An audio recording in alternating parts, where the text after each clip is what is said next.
Ya, Anda kembali menyaksikan Sawit Week CNBC Indonesia. Di segmen sebelumnya, Wakil Menteri Perdagangan Bapak Jerry Sabuaga telah menyampaikan sambutannya terkait upaya-upaya pemerintah dalam menghadapi regulasi anti deforestasi Uni Eropa. Di segmen kali ini, kami akan membahasnya bersama dengan Ketua Bidang Luar Negeri Gapki Fadil Hasan dan juga Ketua Umum Apkasindo Gulat Manurung. Lalu juga ada Guru Besar Fakultas Kehutanan dan Lingkungan IPB Sudarsono Sudomo. Selamat pagi Pak Gulat, Pak Fadil dan juga Pak Sudarsono. Salam sehat untuk semuanya, Bapak-Bapak sekalian.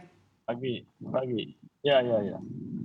Oke, saya akan bertanya ke Pak Fadil terlebih dahulu. Pak Fadil, kalau kita amati begitu ya untuk Undang-Undang Anti Deforestasi sudah diresmikan oleh Uni Eropa pada tanggal 16 Mei 2023 lalu. Sebetulnya tanggapan dari Gapki sendiri ini seperti apa akan hal ini? Apakah memang refleksinya dan juga dampaknya akan terjadi kemana-mana termasuk Indonesia? Ya, terima kasih Mas Bram. Jadi memang aturan deforestasi ini ya itu akan memberikan dampak signifikan terhadap industri minyak sawit di berbagai negara, bahkan di Indonesia saja. Ya kan? Nah, saya kira implikasi utamanya itu nanti adalah ketika undang-undang ini dilakukan, diimplementasikan, ada dua ya. Yang pertama itu adalah akan terjadi peningkatan biaya produksi untuk perusahaan-perusahaan yang berskala besar yang selama ini mengekspor produknya itu ke EU. Nah, dengan peningkatan biaya produksi yang skala besar itu, untuk perusahaan skala besar itu, ini akan mengurangi daya saing produk minyak sawit kita di EU, ya kan? Kenapa demikian? Karena untuk comply ya untuk memenuhi aturan-aturan tersebut itu diperlukan berbagai biaya-biaya tambahan ya, misalnya untuk persyaratan geolokasi ya kan, yang akan menyebabkan peningkatan beban administrasi. Terutama misalnya kalau kita melakukan shipment ya dari berbagai ratusan refineries, mills, dan plantation gitu. Nah, kemudian yang kedua itu adalah dampaknya yang utama juga itu akan terjadi untuk smallholders. Ya.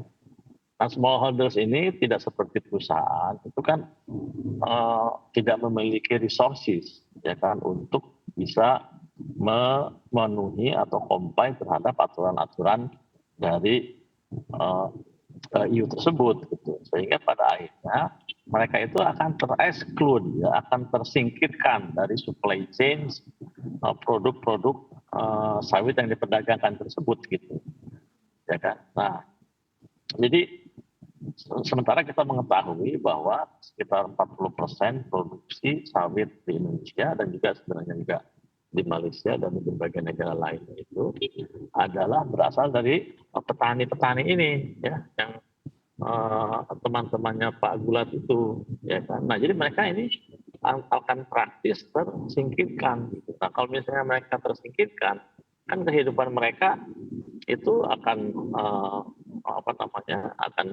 akan jatuh ya, akan menderita, tidak akan memiliki sumber penghidupan. Jadi aturan regulasi EU ini, deforestasi EU ini, itu pro terhadap perusahaan-perusahaan besar dan bias against petani-petani kecil itu.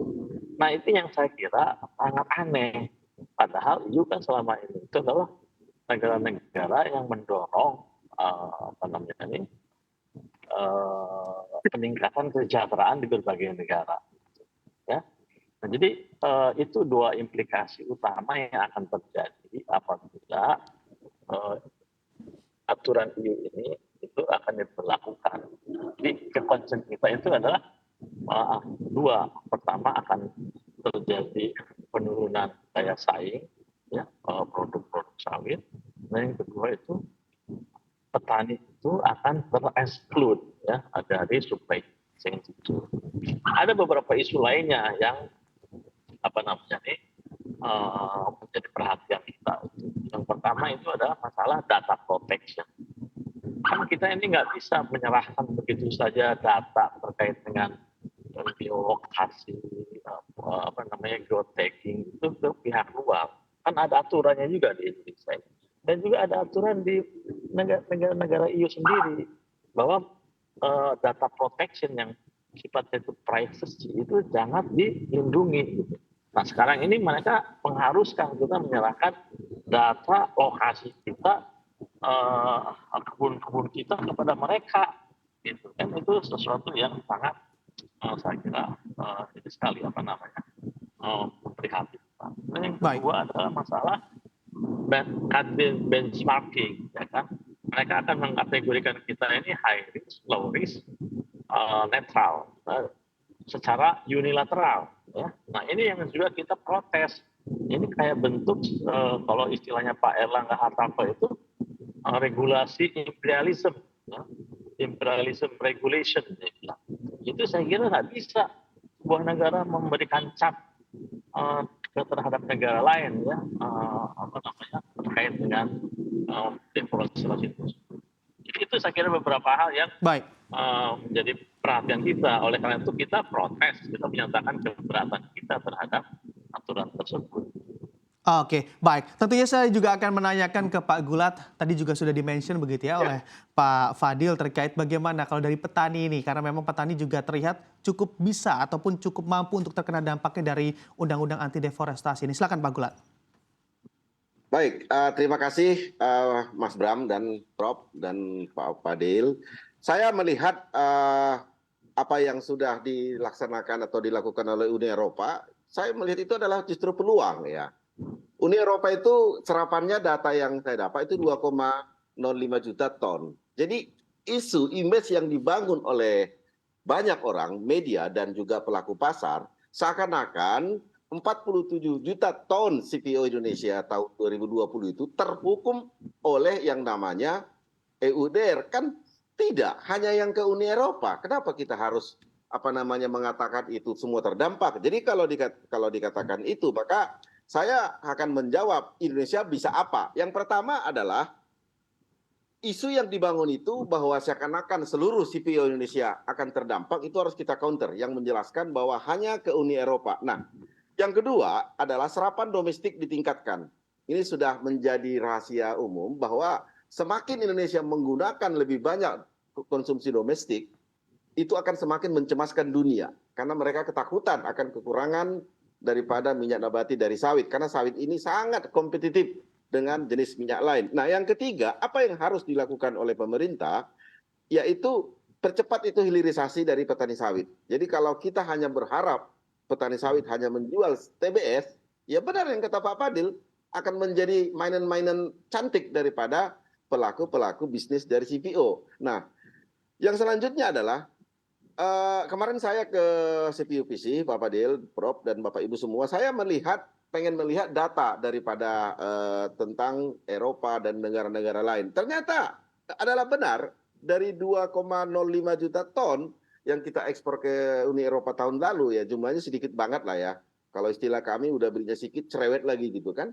Dari 2,05 juta ton tadi, ternyata semua sudah RSPO. Nah, kalau kami jajaki, siapa yang menjual, mengekspor ke Uni Eropa, itu saja di-maintenance oleh Kementerian Perdagangan supaya mereka fokus saja ke Uni Eropa, mengikuti apa yang mereka inginkan sepanjang itu memang masih bisa diatasi. Nah, syarat-syarat yang tertera dalam RSPO dan juga EUDR itu sebenarnya nggak jauh beda, hanya sedikit lebih lebih membatasi kepentingan Uni Eropa. Nah, kita harus melihat itu adalah penugasan khusus kepada negara perusahaan yang sudah terbiasa ekspor ke sana. Nah, ini yang paling penting. Jadi kita harus melihat itu adalah peluang. Peluang untuk negara Uni Eropa juga menaikkan harga dari harga Indonesia. Benar yang kata Pak Fadil tadi, itu adalah biaya, benar. Kita jangan juga mau menjual dengan harga yang sama dengan sertifikat RSPO, tetapi juga ada biaya penambahan. Jadi kalau yang saya lihat memang itu harus segera. Nah, kaitannya kepada harga TBS petani, benar. Tetapi tidak gara-gara EUDR harga TBS petani turun, tetapi isu yang dimainkan oleh pedagang-pedagang CPO baik itu melalui pembelian tender di KPBN maupun pembelian CPO dari PKS-PKS. Semuanya ini terdampak kepada harga TBS petani. Kalau kita lihat secara umum, semenjak isu EUDR ini 3 bulan lalu digembos-gemboskan, harga TBS petani sudah ambruk sampai dengan Rp1.000 per kilo, turun 1.000. Sekarang rata-rata itu 1.700 sampai 2.150.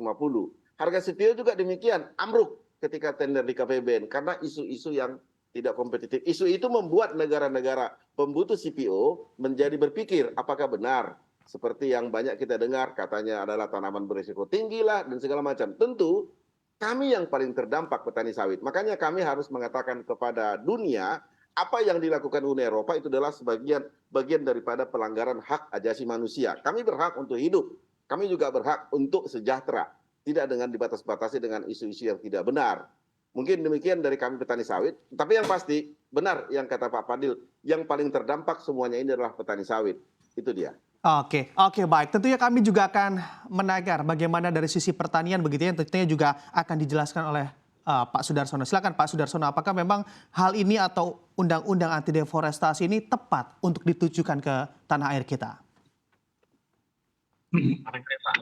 Ya, selesai. Baik, terima kasih Mas Pram.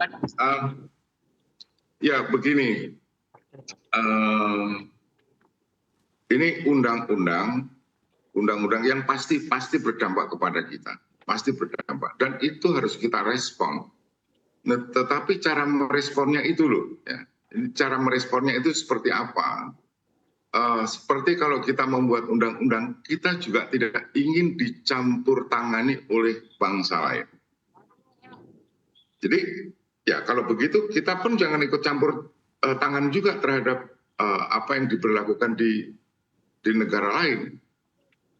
Tetapi bahwa itu merugikan kita dan kita harus melawan, ya kita harus iya, ya. Tapi cara melawannya itu mau seperti apa? Ya. Benar bahwa dampaknya itu yang hampir setiap hari saya mendengar keluhan para petani sawit, ya. Ya harga TBS itu semakin parah, ya. semakin tertekan. Dan ini saya yakin ini bukan semata-mata karena undang-undang anti deforestasi itu sebetulnya. Tapi ya adalah sesuatu di dalam negeri kita sendiri. Satu. Nah, memang betul bahwa Eropa itu hanya menyerap sangat kecil ya Pak Gulat ya, 2,5 juta ya. Nah, tetapi, nah ini banyak orang mengatakan bahwa Eropa itu kecil tapi trendsetter.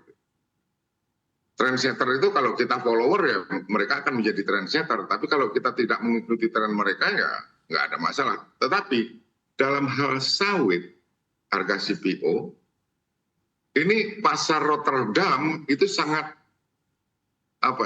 sangat penting karena menjadi acuan. Gitu kan Pak Gulat ya? Ya. Nah, jadi meskipun Eropa itu kecil, tetapi acuan kita itu di pasar Rotterdam, ke pasar Rotterdam. Ini yang bikin repot. Ya. Jadi impact-nya akan menjadi kuat. Nah, kalau kita perhatikan market kita, Cina, India, Pakistan, yang paling besar itu kan itu sebetulnya. Tetapi acuan harga kita ke Rotterdam yang kecil, ini juga oke, mari kita pikir ulang ya, supaya konsumer kecil yang paling rewel ini nggak terlalu berpengaruh kepada kita gitu. Ini yang harus kita pikirkan bagaimana supaya apapun yang mereka lakukan, impact-nya itu tidak terlalu terasa seperti sekarang. Ya. Ini yang cara kita melawannya itu loh. Ya. Kita tinggalkan market di Rotterdam, kita ambil market yang lain sebagai acuan. Mungkin impact-nya bagi persawitan kita, ya, itu akan menjadi berbeda. Tapi meskipun kecil, tapi kita menjadikan mereka sebagai acuan, ini merepotkan. Kira-kira begitulah, Mas Pram. Oke, baik. Jadi lebih bagaimana cara yang bijaksana begitu ya untuk melawan terkait undang-undang anti deforestasi ini yang mana dikeluarkan oleh Uni Eropa. Semakin menarik dialognya Pak Fadil, Pak Gulat dan juga Pak Sudarsono. Namun kita harus jeda terlebih dahulu. Tetaplah bersama kami di Sawit Week 2023 CNBC Indonesia.